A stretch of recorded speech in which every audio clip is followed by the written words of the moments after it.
In today's math lesson, we're going to discuss classifying a system of equations by graphing. There are multiple ways to classify systems of equations, and we're going to see another method today with this lesson. There are three different classifications available to us, one being consistent and dependent, a second being consistent and independent, and a third being inconsistent. Let's talk about what these three mean.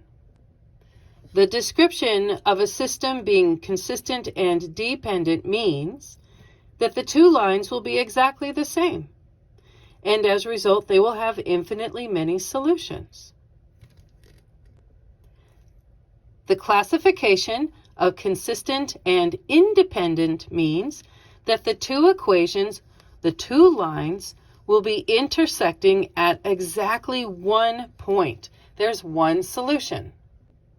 And finally, the classification of inconsistent means that the two lines are parallel. Therefore, there is no solution. Example 1. We're going to graph these equations where x equals 6 and x equals 7, and then determine the type of system that we have. In previous lessons, we learned that whenever you have an equation that is x equals a number, that you are going to have lines that are vertical, and that the line will be traveling through the x-axis at its given point, straight up and down. So, we have x equals 6. We know this is going to be a vertical, straight up and down line through the x-axis at the x-intercept of 6. So let's go place that point here on our coordinate plane. Here's my x-axis and its x-intercept right there of positive 6. And we just need a second point anywhere, straight up and down, so that we can use our straight edge and then connect the points.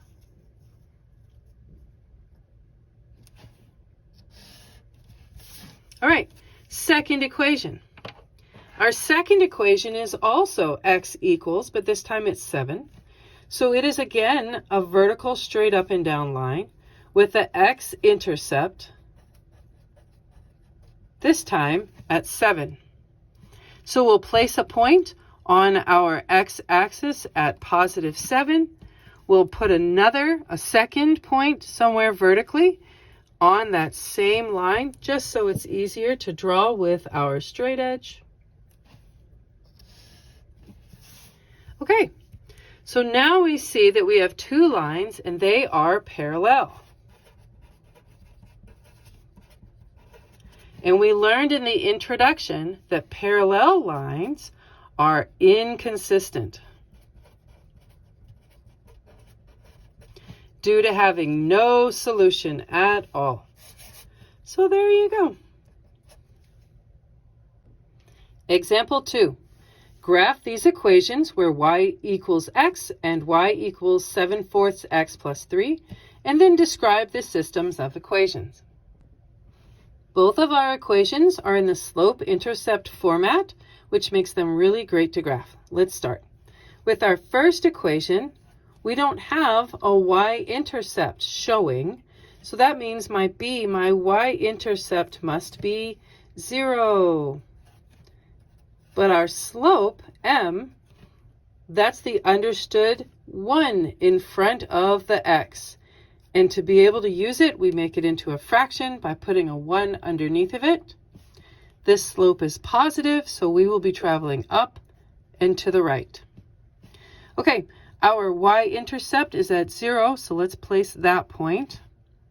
And now let's use our slope, up 1 to the right 1.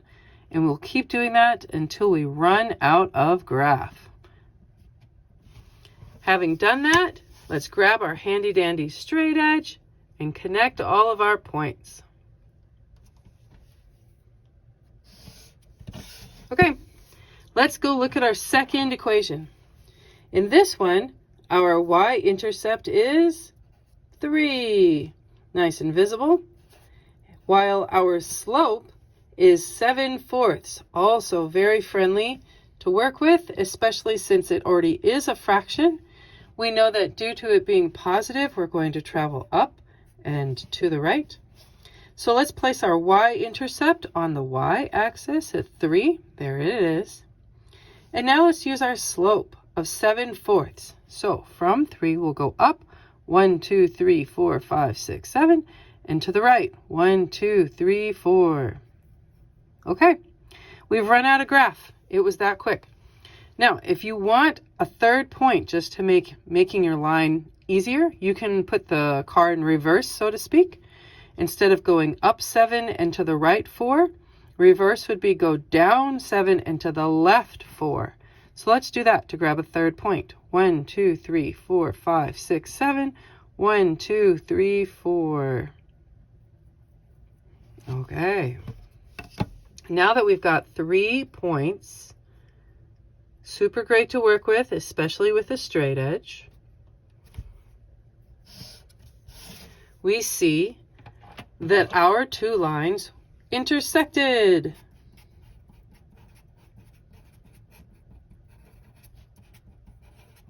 And we saw in the introduction that whenever you have intersecting lines, they will be described as consistent and independent. And there you go. Example 3. We're going to graph these equations of x plus y equals 4 and y equals negative x minus 3, and then describe the system of equations. Okay, our top equation is not ready to graph yet, but our bottom one is. It is already in the slope-intercept format. So let's go ahead and graph it. We know that our y-intercept of b is located at negative 3, while our slope m is moving, it's not located, it's moving at a rate of negative 1. We need a fraction, so we placed a 1 under it. Thus, our slope will move down and to the right. Let's place some points on our graph. The y-intercept is negative 3, and then our slope goes down and to the right, down and to the right. And if you'll do that nice and clean with your marker, with your pencil, until you run out of graph, it again makes it easier to connect your points. Okay, so our second equation is not written in the slope-intercept format, and because there are no coefficients in front of your x or y, you could use the method of graphing using your x and y intercepts. That would be just fine. Or you could use the method of solving for y and thus getting your equation into the slope-intercept format. Either one is just fine. I'm going to solve for y. So we subtract x across the river, so to speak, giving us y equals negative x plus 4. And then we can, from there, get your y-intercept of 4 and your slope of, again, negative 1, which we turn into a fraction by putting a 1 underneath of it. And we see that our line is going to travel down and to the right. So our y-intercept, b, was at 4 here on the y-axis. And then we place our slope points down and to the right, again and again and again. Grab your handy-dandy straight edge. Let's connect your points. And there they are. All right, so now that we've got 2 lines on the coordinate plane, let's see how they look. Hey, these lines are parallel. And we learned from the introduction that parallel lines have to be inconsistent.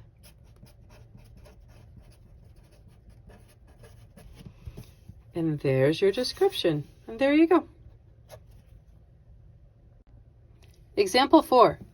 We're going to graph these 2 equations where y equals negative 4x minus 5 and y equals 2x plus 1, and then describe the system of equations. Both of the equations that we were given are in the slope-intercept format. That's pretty great. So let's find out what we have. We have a y-intercept of -5 and a slope of -4 for our first equation. We know that our slope needs to be a fraction, so we'll place a 1 underneath of it. And due to the slope being negative, we know that our line is going to travel down and to the right. So, with our y-intercept being -5 and our slope being -4, we now have 2 points on the line. And if you want a third, you can put the car in reverse, so to speak, and instead of traveling down, we can go up. Instead of to the right, you'll go left. And we can do that again and again until we run out of room.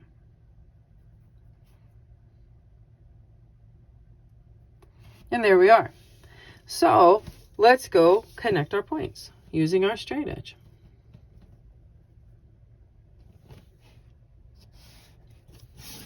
Okay, second line, second equation. Our y-intercept is 1 and our slope is 2. Let's make that 2 into a fraction so it's user-friendly. It's a +2, so we're going to travel up and to the right. Having placed now our y-intercept of 1 on the coordinate plane, use our slope. Let's do that until we run out of graph. Moving up 2 and to the right 1 again and again. We've got enough points so that we can connect them with our straight edge. And we see, aha, we have 2 intersecting lines. And we know that intersecting lines mean that our system is both consistent and independent.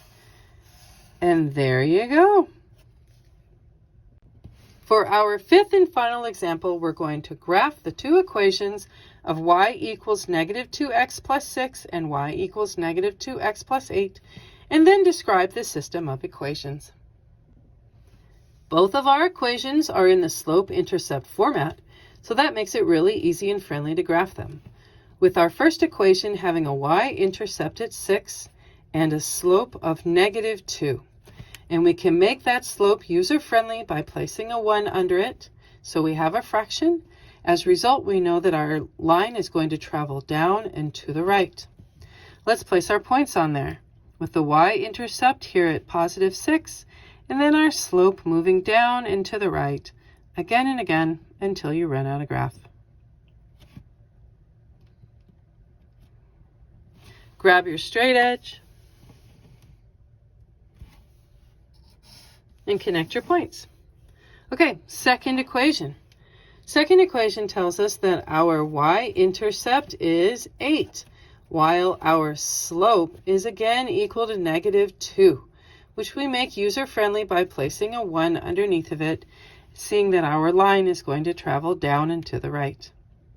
With our y-intercept now here at +8, we can quickly place all of our points on the coordinate plane, almost, but not exactly the same, as our first line, because they do have the same slope.